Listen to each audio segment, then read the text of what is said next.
चरम पर है, लूट मचाया हुआ है और कोई नीति आज तक बना नहीं है। कभी जमीन का मामला, रिम्स 2 का मामला दीजिए मुख्यमंत्री 24 घंटा के लिए मैं कलम और पेपर में बैठ जाऊंगा, सब नियम बना के लागू कर देंगे। क्या समझ मतलब एक दिन में आप नहीं बना। इन 25 वर्षों के अंदर में नीति बनना था, शिक्षा नीति, विस्थापन नीति, स्थानीय नीति, पेशा कानून, फॉरेस्ट बनाया और आप कोई भी एक हॉस्पिटल बनाया, रिम्स 2 बोलते हो, और यहाँ का गुरुजी का इलाज नहीं हो पाया है झारखंड में, उसको दिल्ली ले गया। हेमंत रामदास सोरेन जो है पढ़े, किताब पढ़ना चाहिए, इतिहास पढ़ना चाहिए, नाम तो लेना ही नहीं चाहिए। मैं उनके उम्र में विधायक बने थे और बिना विधायक का झारखंड। नमस्कार, मैं चंद्रा, आप देख रहे हैं न्यूज़ रांची मेल और हमारे साथ हैं सूर्य सिंह बेसरा जी। नमस्कार सर, स्वागत है। सर, आज के जो मुद्दे हैं उस पर मतलब आखिर ऐसा क्या हुआ कि आज की मीटिंग इसे रखनी पड़ी? ये पॉलिटिकल पार्टी का मीटिंग नहीं, ये झारखंड समन्वय समिति, जिस समय डॉक्टर रामदयाल मुंडा, बीपी केसरी, इन दोनों के पहल पर 11 सितंबर 1987 को रामगढ़ में एक अधिवेशन करके इन लोगों ने एक ठो आह्वान किया था कि झारखंड आंदोलन केवल राजनीति से नहीं होता है, झारखंड में सामाजिक सरोकार भी है, सांस्कृतिक भी है, शैक्षणिक भी है और ज़मीन से, जंगल से तमाम जो है, ये तमाम लोगों को वहाँ पे तमाम पॉलिटिकल पार्टी और सामाजिक संगठन को, गैर राजनीति सबको एकजुट के 53 संगठन को एकजुट किया था। उसी को पुनर्गठन हम लोग किए हैं और आज हम लोग शैडो कैबिनेट बनाने जा रहे हैं। आज छाया मंत्रिमंडल का प्रस्ताव हम लोग पारित करेंगे और हम लोग जिम्मा देंगे कि झारखंड में शिक्षा नीति कैसा होना चाहिए, झारखंड में रोड मैप कैसा होना चाहिए, झारखंड में गुड गवर्नेंस कैसा होना चाहिए, सुशासन कैसा होना चाहिए, विधि व्यवस्था ठीक नहीं है, भ्रष्टाचार चरम पर है, लूट मचाया हुआ है और कोई नीति आज तक बना नहीं है। कभी जमीन का मामला, रिम्स 2 का मामला, कहीं सूर्या हांसदा का इनकाउंटर मामला में बहुत सारे मामला है, कहीं सिद्धू कानू वंशज को प्रताड़ित करना, जेल में ठोंस देना, केस झेल देना, ये बहुत सारे मुद्दे आज तक जो है 25 वर्षों के अंदर में जो इसका समीक्षा हम लोग कर रहे हैं कि 25 वर्षों के अंदर में यहाँ सत्ता बदली, नेतृत्व बदला, यहाँ 6 बार चुनाव हुआ विधानसभा का, 13 बार मुख्यमंत्री बन चुके हैं और बाप बेटा मिल के 3 बार, गुरुजी 3 बार मुख्यमंत्री और उनका बेटा जो है 3 बार।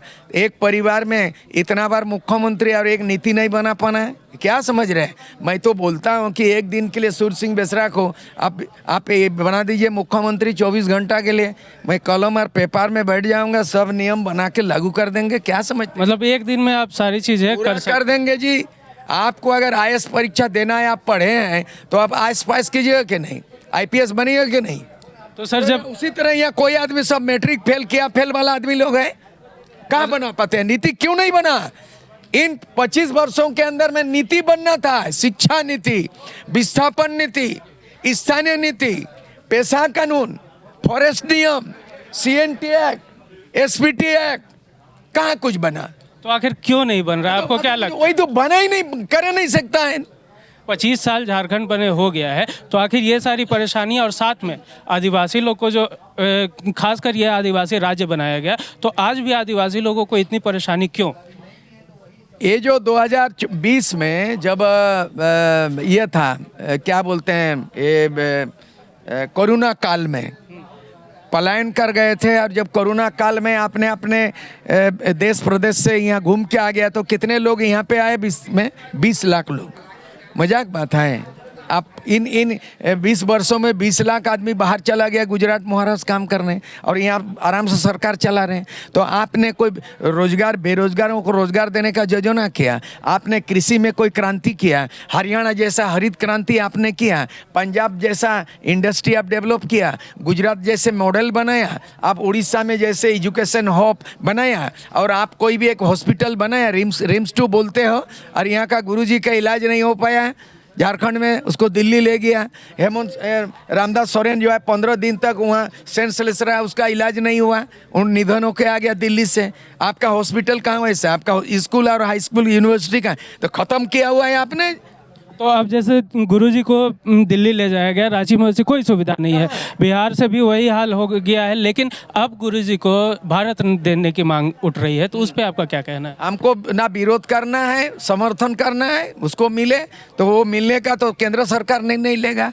सारा चीज़ कुर्मी को एसटी बनाना केंद्र सरकार के हाथ में है, आदिवासियों को सारना धर्म कोड देना केंद्र सरकार की बात है, ठीक है, और तमाम भाषाओं को 8 शेड्यूल में लेना है केंद्र सरकार की बात है, और भारत रत्न गुरुजी को देना है केंद्र सरकार के हाथ में है। हम लोग आवाज बुलंद कर सकते हैं। तो ये निशा भगत अभी कह रही हैं कि कुर्मी समाज को नहीं लेना चाहिए और वो आदिवासी को लेकर बहुत ज़्यादा मुखर हो रही है, तो इस पे आपको क्या कहना है? उनको पाठ पढ़ना चाहिए, किताब पढ़ना चाहिए, इतिहास पढ़ना चाहिए, नाम तो लेना ही नहीं चाहिए। मैं उनके उम्र में विधायक बने थे और बिना विधायक का झारखंड राज्य बनाने वाले मैं हूँ। जो लोग भी हल्ला गुल्ला कर रहा है आदिवासी का मोहरा बन के सोशल मीडिया में, कोई भी झारखंड आंदोलन से जुड़ा हुआ नहीं है। अलग झारखंड राज्य निर्माण में कोई कार्यकर्ता, कोई फाइटर नहीं रहे इन लोग। तो आपको क्या लगता है सर, ये दोनों के बीच में इस तरीके से बवाल मचना, कुर्मी समाज एक अलग, आदिवासी समाज अलग, क्या दोनों ये कितना सही है कितना गलत है? हम बोल रहे हैं आज जो बैठक हो रहा है सब बुजुर्ग लोग हैं ना, सब उम्रदार के लोग हैं।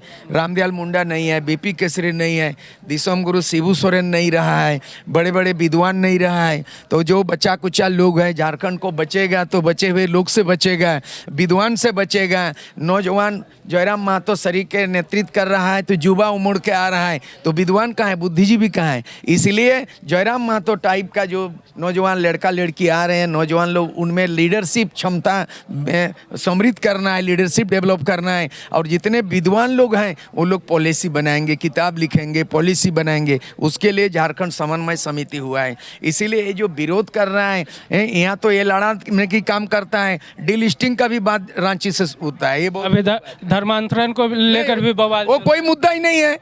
जब तक भारत सेकुलर कंट्री है, जब तक भारत के संविधान में धर्मनिरपेक्ष प्रावधान है, जब तक भारत देश के संविधान के अनुच्छेद 25 में है धार्मिक स्वतंत्रता, और जब तक यहाँ 6 गो भाषा का मान्यता मिला है, ये का धर्म का सॉरी, और अभी आदिवासी धर्म कोड दिया नहीं है, तो ये मुद्दे में लड़ाई लड़ो।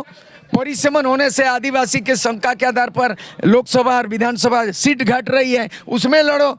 आप स्थानीय नीति बना ही नहीं है, उसके लिए लड़ो। पैसा कानून लागू नहीं हुआ, लड़ो। तो आपस में काहे लड़ा रहे हो? माझी महतो को, जो कि झारखंड मुक्ति मोर्चा का फायदा बिना विनोद बिहारी महतो शिबू सोरेन का बन नहीं सकता था जेएमएम। और झारखंड आंदोलन को जो अंजाम तक आया, निर्णायक आंदोलन, बिना आदिवासी मूलवासी का सहयोग से राज्य नहीं बन सकता है।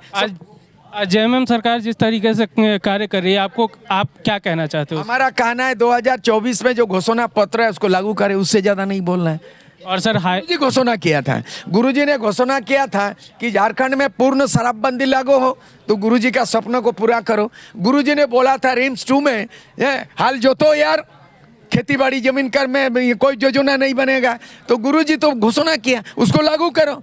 झारखंड में शराबबंदी लागू करो। यानी झारखंड मुक्ति मोर्चा सत्ता में आए, 2024 का जो घोषणा पत्र चुनाव है उसको लागू करो ना, सब ठीक ठाक हो जाएगा। और सर अभी अतिक्रमण में जो गरीबों का घर तोड़ा जा रहा है, उस पर आपका क्या कहना है? देखिए एक चीज़ है, गरीबों को आप बसा नहीं सकते और बसा हुआ घर को आप तोड़ रहे हो तो गलत बात है ना। सरकार घर तोड़ने का नहीं, सरकार का काम है घर जोड़ने का। इसीलिए गरीब को घर तोड़ने के पहले वैकल्पिक व्यवस्था करो। क्या आसमान के नीचे में रहेगा? आप ही का तो है। आप बीपीएल वालों को आप राशन मुफ्त में देते हैं, आप मैया योजना में 2500 रुपया देते हो, और जो अपने से घर बनाए हो उसको तोड़ते हो। सर्वे करो, उनको भी बसाओ। इसीलिए घर तोड़ने के पहले उसको घर दो, उसको बसाओ। यही मेरा सुझाव है। धन्यवाद सर।